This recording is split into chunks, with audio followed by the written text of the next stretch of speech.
Welcome दोस्तों। क्या आपने कभी सोचा है अगर किसी मरे हुए इंसान की रूह रोज आपके साथ क्लास करे तो क्या होगा? रात के 2 बजे बाहर तेज तूफान चल रहा था। गांव के आखिरी छोर पर खड़ा वो पुराना श्मशान आज भी घने कोहरे में ढका हुआ था।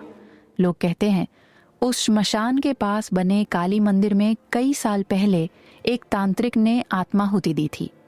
तभी से वहां रात में किसी का नाम लेकर पुकारने की आवाज सुनाई देती है, श्मशान की आखिरी पुकार। अर्जुन और उसके 3 दोस्तों ने शर्त लगाई थी, आज की रात वो लोग उसी श्मशान में बिताएंगे। गांव के बुजुर्गों ने उन्हें कई बार मना किया था, रात 12 बजे के बाद अगर कोई तुम्हारा नाम लेकर पुकारे तो पीछे मुड़कर मत देखना। लेकिन उन्होंने हंसकर बात टाल दी। जैसे ही रात के 12 बजे वो लोग श्मशान पहुंच गए। चारों तरफ जली हुई लकड़ियों की गंध फैली हुई थी, टूटी हुई चिताएं, और बीचों बीच खड़ा था एक विशाल बरगद का पेड़। अचानक पेड़ के ऊपर से एक फुसफुसाती आवाज आई, आह अर्जुन ना। अर्जुन वहीं रुक गया। दोस्तों ने पूछा, किसने बुलाया? अर्जुन ने कुछ नहीं कहा, क्योंकि वो आवाज उसकी मरी हुई माँ की थी। उसकी माँ 5 साल पहले आग में जलकर मर गई थी। फिर से वही आवाज आई, अर्जुन इधर आ। इस बार बरगद की लटकती जटाएं धीरे धीरे हिलने लगीं। ऐसा लग रहा था जैसे अनगिनत हाथ नीचे उतर रहे हों। दोस्तों में से एक ने टॉर्च जलाई और तभी उन्होंने देखा पेड़ की डाल पर उल्टा लटका हुआ एक काला साया। उसकी आंखें पूरी सफेद थीं, मुंह असामान्य रूप से बड़ा और उसकी जीभ लगभग जमीन को छू रही थी। वो साया अचानक हंसने लगा, ही ही ही ही, और फिर एक छलांग लगाकर नीचे आ गया। सभी दोस्त भागने लगे, लेकिन अर्जुन पीछे मुड़कर देख बैठा और तभी उसने देखा वो उसकी माँ का चेहरा नहीं था। उसका पूरा शरीर जला हुआ था, चमड़ी लटक रही थी और उसके मुंह के अंदर सिर्फ आग और दांत दिखाई दे रहे थे। तू मुझे अकेला छोड़कर भाग गया था, अर्जुन जोर से चीख उठा। अगले ही पल चारों तरफ का कोहरा और घना हो गया। दोस्त भागते हुए गांव लौट आए, लेकिन अर्जुन कभी वापस नहीं आया। अगली सुबह गांव वाले श्मशान पहुंचे तो उन्हें सिर्फ एक चीज मिली, बरगद के नीचे मिट्टी पर एक लंबा जला हुआ निशान, जैसे किसी को घसीट कर ले जाया गया हो, और पेड़ के तने पर नाखूनों से लिखा था, पीछे मुड़कर मत देखना। जिस दिन रिदम क्लासरूम में मिला उसी दिन से पूरा कोलाज बदलने लगा। पहले सिर्फ तीसरी बिल्डिंग डरावनी थी, लेकिन अब पूरे कोलाज में अजीब घटनाएं होने लगी। रात में खाली कॉरिडोर में किसी के चलने की आवाज सुनाई देती, बंद क्लासरूम से लड़कियों की हंसी सुनाई देती, और कभी कभी ब्लैक बोर्ड पर अपने आप एक नाम लिखा दिखाई देता, नीला। रिदम जिंदा था, लेकिन वो पहले जैसा नहीं रहा। वो किसी से बात नहीं करता था, बस आखिरी बेंच पर बैठकर खिड़की के बाहर देखता रहता। एक दिन क्लास चल रही थी, तभी वो धीरे से बोल उठा, वो अभी भी अकेली नहीं है। पूरी क्लास चुप हो गई। टीचर गुस्से में बोले, रिदम क्या बकवास कर रहे हो? रिदम ने धीरे से सिर उठाया। उसकी आंखों के नीचे काले निशान थे और होंठों पर एक अजीब मुस्कान। सर, आपके पीछे कौन खड़ा है? सर हैरानी से पीछे मुड़े। वहां कोई नहीं था, लेकिन जैसे ही वो वापस सामने मुड़े, उन्होंने देखा पूरी क्लास के सारे छात्र एक साथ दरवाजे की तरफ देख रहे हैं, क्योंकि दरवाजे के बाहर खड़ी थी नीला, भीगे हुए बाल, सफेद जली हुई ड्रेस और चेहरे पर वही डरावनी मुस्कान। अचानक पूरे कोलाज की लाइट चली गई, चारों तरफ अंधेरा छा गया। फिर कॉरिडोर में धीरे धीरे किसी के चलने की आवाज आने लगी। आवाज धीरे धीरे करीब आ रही थी। एक लड़की रोते हुए अपने फोन की टॉर्च जलाती है, और तभी सबने देखा क्लासरूम की खिड़की के बाहर बहुत सारे लोग उल्टे लटके हुए थे। उनके शरीर जले हुए थे, आंखें पूरी सफेद और हर चेहरे पर वही एक जैसी मुस्कान। अचानक उनमें से एक धीरे से बोला, नीला को नया दोस्त मिल गया। उसी पल रिदम खड़ा हो गया। अब उसकी आवाज इंसानों जैसी नहीं लग रही थी। जिस आग में हम मरे थे, वो आग आज भी नीचे जल रही है। अचानक फर्श में दरारें पड़ने लगी। उन दरारों के अंदर से गर्म धुआं निकल रहा था, और फिर पूरे क्लासरूम के नीचे से अनगिनत जले हुए हाथ बाहर आने लगे। वो हाथ छात्रों के पैर पकड़कर उन्हें नीचे खींचने लगे। चारों तरफ सिर्फ चीखें गूंज रही थीं। आखिरी पल में एक छात्र दरवाजा खोलकर भागने लगा, लेकिन उसने पीछे मुड़कर देख लिया और तब उसने देखा नीला बीच में खड़ी थी। उसके पीछे सैकड़ों जली हुई आत्माएं खड़ी थीं और उन सब की आंखें एक साथ उसकी तरफ घूम गईं। अगली सुबह पूरा कोलाज खाली मिला। न कोई छात्र, न कोई शिक्षक, सिर्फ ब्लैक बोर्ड पर खून से लिखा था, कल फिर क्लास होगी। कोलाज को बंद कर दिया गया था। पुलिस आई थी, जांच भी हुई थी, लेकिन किसी को कोई जवाब नहीं मिला। पूरी बिल्डिंग जैसे रातों रात एक मरी हुई जगह बन चुकी थी। फिर भी एक अजीब बात सबने नोटिस की। हर सुबह तीसरी बिल्डिंग का एक क्लासरूम साफ मिलता था। ब्लैक बोर्ड पर नई तारीख लिखी होती और आखिरी बेंच पर एक कॉपी खुली हुई पड़ी रहती। घटना के 1 महीने बाद शहर में एक नए प्रोफेसर आए, अभ्रजीत सेन। वो पैरानॉर्मल घटनाओं पर रिसर्च करते थे। सबके मना करने के बावजूद उन्होंने अकेले कोलाज में जाने का फैसला किया। रात के ठीक 1 बजे हाथ में टॉर्च लेकर वो तीसरी बिल्डिंग की तरफ बढ़े। कॉरिडोर पूरी तरह अंधेरे में डूबा हुआ था, लेकिन दूर एक क्लासरूम से हल्की रोशनी आ रही थी और साथ ही सुनाई दे रही थी कई छात्रों की एक साथ पढ़ने की आवाज। Good morning ma'am. अभ्रजीत धीरे धीरे दरवाजे के सामने जाकर रुक गए। जैसे ही उन्होंने अंदर देखा, उनका खून जम गया। पूरा क्लास छात्रों से भरा हुआ था। सब सिर झुकाकर बैठे थे और सामने खड़ी होकर पढ़ा रही थी नीला। लेकिन सबसे डरावनी बात ये थी, सभी छात्रों के शरीर आधे जले हुए थे। कुछ की आंखें नहीं थीं, कुछ के चेहरे पिघले हुए थे। फिर भी वो ऐसे पढ़ रहे थे जैसे सब कुछ सामान्य हो। अचानक नीला ने पढ़ाना बंद कर दिया। उसने धीरे धीरे सिर उठाया। उसकी नज़र सीधे अभ्रजीत पर पड़ी। फिर वो मुस्कुराई। सर, आप देर से आए हैं। उसी पल पूरी क्लास ने एक साथ अपना सिर घुमाकर अभ्रजीत की तरफ देखा। 100 सफेद आंखें अंधेरे में चमक उठी। अभ्रजीत डरकर पीछे हट गए, लेकिन तभी उन्होंने कॉरिडोर की दीवार पर कुछ लिखा हुआ देखा। खून से लिखा था, बेसमेंट में मत जाना। डर और जिज्ञासा के बीच वो नीचे उतर गए। कोलाज का पुराना बेसमेंट कई सालों से बंद था। जैसे ही उन्होंने दरवाजा खोला, सड़ी हुई बदबू से उनकी सांस रुक गई।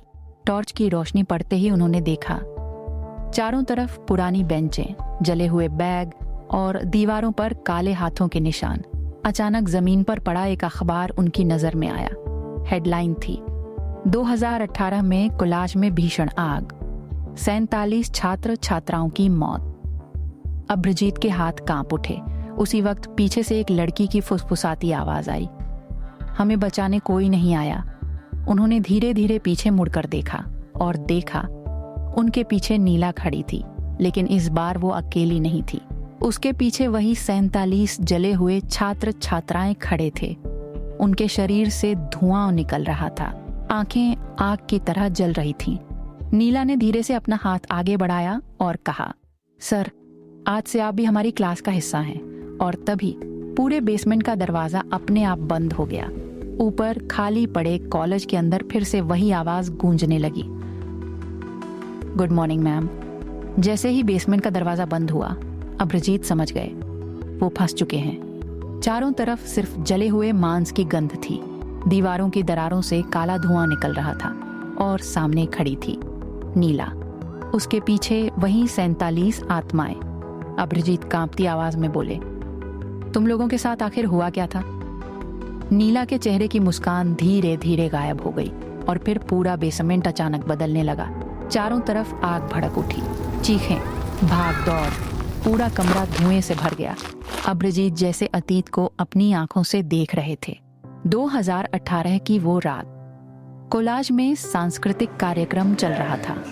अचानक बेसमेंट में शॉर्ट सर्किट से आग लग गई। सभी छात्र छात्राएं दरवाजे की तरफ भागे थे, लेकिन दरवाजा बाहर से बंद था, क्योंकि कोलाज के मालिक ने गैरकानूनी चीजें छिपाने के लिए बेसमेंट को सील कर रखा था।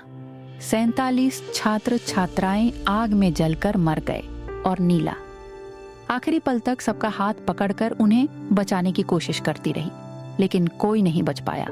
दृश्य धीरे धीरे गायब हो गया। नीला की आंखों से काला खून बह रहा था। हमें मुक्ति नहीं मिली, क्योंकि सच को दबा दिया गया था। अब्रजीत समझ गए, ये आत्माएं बदला नहीं, सच को सामने लाना चाहती हैं। उसी वक्त ऊपर तेज बिजली कड़की। बेसमेंट के एक कोने में अब्रजीत को पुरानी फाइलें दिखाई दी। उन्होंने जल्दी से फाइल खोली। अंदर सारे सबूत मौजूद थे, रिश्वत, झूठी रिपोर्ट, दरवाजा बंद रखने के आदेश। कोलाज के मालिक ने जानबूझकर बेसमेंट बंद रखा था। अचानक पूरा बेसमेंट कांपने लगा। सभी आत्माएं एक साथ चीख उठी, सच को बाहर लेकर जाओ। अब्रजीत भागते हुए दरवाजे की तरफ बढ़े, लेकिन दरवाजे के सामने खड़ी थी नीला। उसका शरीर धीरे धीरे आग में जल रहा था। फिर भी वो मुस्कुराई, हमें भूल मत जाना। और फिर उसने अपने हाथों से दरवाजा खोल दिया। अगली सुबह पुलिस ने कोलाज के बेसमेंट से सारे सबूत बरामद कर लिए। सालों से दबा हुआ सच आखिर सामने आ गया। कोलाज का मालिक गिरफ्तार कर लिया गया और उस रात के बाद कोलाज में फिर कभी कोई अजीब घटना नहीं हुई। लेकिन आज भी शहर के लोग कहते हैं, बरसात की रात में अगर कोई उस खाली कोलाज के पास से गुजरे तो तीसरी बिल्डिंग के आखिरी क्लासरूम में आज भी रोशनी जलती दिखाई देती है। और अगर बहुत ध्यान से सुना जाए तो आज भी वही आवाज सुनाई देती है, गुड मॉर्निंग मैम। अब्रजीत के सीने की धड़कन जैसे पूरे कमरे में गूंज रही थी। उन्होंने कांपती आवाज में कहा, ये कैसे हो सकता है? वीडियो में वो आदमी मेरी तरह क्यों दिख रहा है? नीला कुछ देर चुप रही, फिर उसने धीरे धीरे कमरे की तरफ हाथ उठाया और उसी पल दीवारों पर अनगिनत परछाइयां हिलने लगी। ऐसा लग रहा था जैसे पूरे कमरे में सैकड़ों लोग खड़े हों। नीला फुसफुसाकर बोली, क्योंकि तुम सिर्फ इस घटना के गवाह नहीं हो, तुम इस कोलाज से जुड़े हुए हो। अब्रजीत का सिर घूमने लगा। अचानक उनके दिमाग में अजीब अजीब तस्वीरें उभरने लगीं। एक छोटा लड़का, कोलाज का पुराना ऑफिस, एक निर्दयी आदमी और आग। उन्होंने अपना सिर पकड़कर चीखते हुए कहा, नहीं, ये झूठ है। उसी वक्त कमरे का आईना अचानक टूट गया। टूटे हुए कांच के अंदर अब्रजीत को एक दृश्य दिखाई दिया। 2018 की वो रात। कोलाज का मालिक बेसमेंट बंद करने से पहले फोन पर किसी से बात कर रहा था। अब्र, सारे close circuit television footage delete कर देना। अब्रजीत का शरीर सुन्न पड़ गया, क्योंकि वो आवाज उनके पिता की थी। नीला धीरे धीरे उनकी तरफ बढ़ी। तुम्हारे पिता इस घटना में शामिल थे। अब्रजीत घुटनों के बल नीचे बैठ गए। उनकी आंखों में डर और अपराध बोध साफ दिखाई दे रहा था। नहीं, पापा ऐसा नहीं कर सकते। इस बार नीला गुस्से से कांपने लगी। पूरा कमरा आग की परछाइयों से भर गया। 47 लोग आग में जलकर मरे थे और सच को पैसों के लिए छुपा दिया गया था। अचानक स्टडी रूम का दरवाजा अपने आप बंद हो गया। कंप्यूटर की स्क्रीन पर एक के बाद एक नए वीडियो चलने लगे। वीडियो में दिखाई दे रहा था कि ये आग लगने के बाद छात्र छात्राएं दरवाजे पर जोर जोर से मार रहे हैं, चीख रहे हैं, रो रहे हैं और बाहर खड़े कुछ लोग सब सुनने के बावजूद वहां से चले जा रहे हैं। अब्रजीत अब और नहीं देख पा रहे थे। वो रोते हुए बोले, मुझे कुछ नहीं पता था। उसी वक्त नीला ने उनके सामने एक पुरानी चाबी फेंकी। उस चाबी पर लिखा था आर्काइव रूम। नीला धीरे से बोली, सारे जवाब वही हैं। फिर अचानक पूरे कमरे का तापमान बहुत नीचे गिर गया। नीला का शरीर धीरे धीरे अंधेरे में गायब होने लगा। लेकिन गायब होने से पहले उसने आखिरी बार कहा, आज रात खत्म होने से पहले सच ढूंढ निकालो, वरना अगली क्लास में तुम भी होंगे। रात के 2:33 बज रहे थे।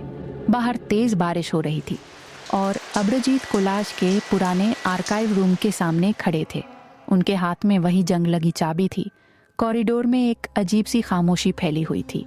सिर्फ दूर कहीं से पानी टपकने की आवाज आ रही थी। अब्रजीत ने धीरे धीरे चाबी दरवाजे में डाली। क्या आज?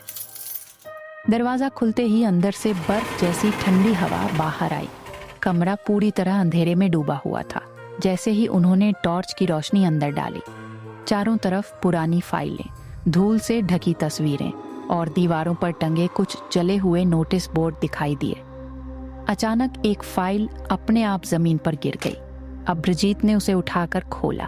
फाइल के ऊपर लिखा था रिस्ट्रिक्टेड बेसमेंट इंसिडेंट। उनके हाथ कांपने लगे। अंदर छात्र छात्राओं के नामों की सूची थी। 47 लोगों की तस्वीरें थीं और हर तस्वीर पर लाल स्याही से लिखा था डेड। अचानक वो एक तस्वीर के सामने रुक गए क्योंकि वहां बचपन की एक फोटो लगी हुई थी। एक छोटा लड़का अपने पिता के साथ खड़ा था और वो लड़का खुद अभ्रजीत थे। तस्वीर के पीछे लिखा था ओनर्स सन। अभ्रजीत का सिर चकराने लगा। उसी वक्त कमरे के अंदर से धीरे धीरे एक फुसफुसाहट सुनाई दी। तुम उस रात यहीं थे? वो डरकर पीछे मुड़े, लेकिन वहां कोई नहीं था। अचानक कमरे की सारी फाइलें हवा में उड़ने लगी। कागज एक एक करके उनके चारों तरफ घूमने लगे और हर कागज पर एक ही बात लिखी थी, तुमने हमें देखा था, तुम हमें छोड़कर भाग गए थे। अभ्रजीत को अचानक एक पुरानी याद आने लगी। वो रात वो अपने पिता के साथ कोलाज आए थे। आग लगने के बाद वो बेसमेंट के दरवाजे के सामने खड़े थे। अंदर से छात्र छात्राएं दरवाजा पीट रहे थे, चीख रहे थे, दरवाजा खोलो। लेकिन उनके पिता ने उन्हें खींच कर पीछे कर दिया था और कहा था, तुमने कुछ नहीं देखा समझे। अभ्रजीत घुटनों के बल नीचे बैठ गए। उनकी आंखों में आंसू आ गए। मैं उन्हें छोड़कर भाग गया था। उसी वक्त आर्काइव रूम का दरवाजा धीरे धीरे बंद होने लगा और अंधेरे के अंदर से एक एक करके वो 47 जली हुई आत्माएं बाहर आने लगीं। उनकी आंखें जल रही थीं, शरीर से धुआं निकल रहा था और सबसे आगे खड़ी थी नीला। उसने धीरे से कहा, आज तुम्हें सच को चुनना होगा। फिर उसने 2 चीजें अपने सामने उठाईं। एक तरफ एक पुराना closed circuit television hard drive और दूसरी तरफ जलता हुआ अटेंडेंस रजिस्टर। एक सच को दुनिया के सामने लाएगा और दूसरा हम सबको हमेशा के लिए अपने साथ बांध देगा। आर्काइव रूम के अंदर उस वक्त असामान्य ठंड फैली हुई थी। चारों तरफ वही 47 जली हुई आत्माएं खड़ी थीं। उनकी सफेद आंखें सिर्फ अभ्रजीत की तरफ देख रही थीं और सबसे सामने खड़ी थी नीला। उसके दोनों हाथों में 2 चीजें थीं। एक तरफ closed circuit television hard drive और दूसरी तरफ जलता हुआ अटेंडेंस रजिस्टर। नीला ने धीरे से कहा, एक चुन लो। अभ्रजीत कांपती आवाज में बोले, अगर मैं हार्ड ड्राइव चुनूं तो? नीला की आंखों में अचानक आग की चमक दिखाई दी। तो सच दुनिया के सामने आ जाएगा, लेकिन उसके बदले किसी एक को यहां रहना होगा। और अगर मैं रजिस्टर चुनूं? इस बार नीला चुप हो गई। उसके पीछे खड़ी आत्माएं एक साथ फुसफुसाईं, तो हम में से किसी को भी कभी मुक्ति नहीं मिलेगी। अभ्रजीत के हाथ कांप रहे थे। उसी वक्त आर्काइव रूम की दीवारों पर अचानक आग फैलने लगी। चारों तरफ फिर वही पुरानी चीखें गूंजने लगीं, बचाओ, दरवाजा खोलो। अभ्रजीत ने अपने कान बंद कर लिए, लेकिन चीखें रुक नहीं रही थीं।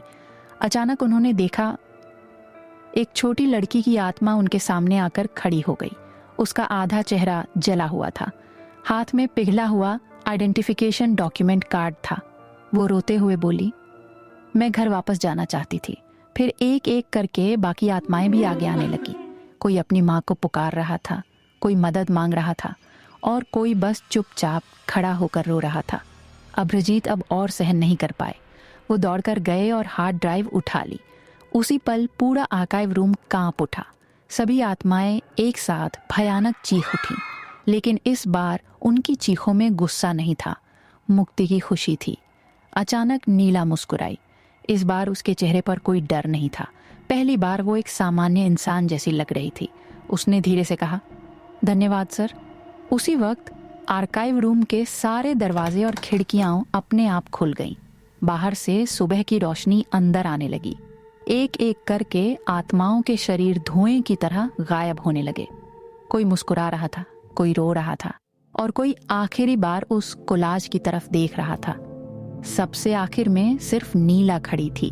उसने अभ्रजीत की तरफ देखा और धीरे से कहा, अब सच सबको बता दीजिए। और फिर वो भी धीरे धीरे रोशनी में विलीन हो गई। अगली सुबह अभ्रजीत ने सारे closed circuit television footage police को सौंप दिए। वो वीडियो पूरे मीडिया में फैल गए। पूरा देश उस भयानक सच के बारे में जान गया। कोलाज को हमेशा के लिए बंद कर दिया गया। लेकिन आज भी लोग कहते हैं, बरसात की रात में अगर कोई उस खाली कोलाज के सामने खड़ा हो तो कभी कभी तीसरी बिल्डिंग की आखिरी खिड़की में एक लड़की खड़ी दिखाई देती है, लेकिन इस बार उसके चेहरे पर डरावनी मुस्कान नहीं होती, बल्कि एक शांत मुस्कान होती है। घटना के 6 महीने बाद शहर में फिर से एक अजीब अफवाह फैलने लगी। घटना के 6 महीने बाद कोलाज अब पूरी तरह वीरान हो चुका था। चारों तरफ जंगली घास उग चुकी थी, टूटी हुई खिड़कियां, दीवारों पर जले हुए निशान। सरकार ने उस जगह को सील कर दिया था। लोग दिन में भी उस रास्ते से जाने से बचते थे, लेकिन शहर में एक नई अफवाह फैलने लगी। लोग कहते थे, अगर रात 1 बजे के बाद कोई कोलाज के सामने खड़े होकर 3 बार बोले, गुड मॉर्निंग मैम, तो तीसरी बिल्डिंग के आखिरी क्लासरूम में रोशनी जल उठती है और खिड़की के पास एक लड़की खड़ी दिखाई देती है। एक दिन कुछ यूट्यूबर्स वहां भूतों का वीडियो बनाने पहुंचे। वो हंस रहे थे, सब फेक है, आज व्यूज एक्सप्लोड करेंगे। उनमें से एक का नाम था आयान। उसने कैमरा ऑन करके कहा, दोस्तों, आज हम साबित करेंगे कि इस कोलाज में कोई भूत नहीं है। रात के ठीक 1 बजे अचानक पूरी जगह असामान्य रूप से ठंडी हो गई। कैमरे की स्क्रीन अपने आप ग्लिच करने लगी। फिर कोलाज की तीसरी मंजिल की एक खिड़की में धीरे धीरे रोशनी जल उठी। सब चुप हो गए। आयान के हाथ कांप रहे थे। उसी वक्त कैमरे के माइक में एक लड़की की आवाज रिकॉर्ड हुई, अटेंडेंस कंप्लीट। सब डरकर पीछे हट गए, लेकिन आयान ने हिम्मत करके कैमरे का जूम बढ़ाया और तभी उन्होंने देखा, खिड़की के पास खड़ी थी नीला, सफेद ड्रेस, लंबे बाल, लेकिन इस बार उसका चेहरा जला हुआ नहीं था। वो बिल्कुल सामान्य दिख रही थी। अचानक नीला ने धीरे से हाथ उठाकर नीचे की तरफ इशारा किया, जैसे वो किसी को बुला रही हो। उसी पल आयान के पास खड़े उसके एक दोस्त ने कांपती आवाज में कहा, भाई, पीछे कौन खड़ा है? आयान का खून जम गया, क्योंकि कैमरे की स्क्रीन में दिखाई दे रहा था, उनके ठीक पीछे आधे जले हुए छात्र छात्राओं का एक झुंड खड़ा था। वो सब धीरे धीरे मुस्कुरा रहे थे और एक साथ कह रहे थे, नई क्लास शुरू होगी। अगली सुबह पुलिस को कोलाज के सामने सिर्फ एक टूटा हुआ कैमरा मिला। वीडियो के आखिरी फ्रेम में सिर्फ एक चीज दिखाई दे रही थी। अंधेरे क्लासरूम में बहुत सारी परछाइयां बैठी हुई थीं और सामने खड़ी थी नीला, अटेंडेंस ले रही थी, रोल नंबर 48। तो दोस्तों, अगर आपको आज की ये कहानी पसंद आई हो तो वीडियो को एक लाइक जरूर कर देना, और ऐसी ही और भी डरावनी हॉरर स्टोरी सुनने के लिए अभी चैनल को सब्सक्राइब करके बेल आइकॉन दबाना मत भूलना, क्योंकि अगली कहानी शायद आज की कहानी से भी ज्यादा खौफनाक होने वाली है। Good night.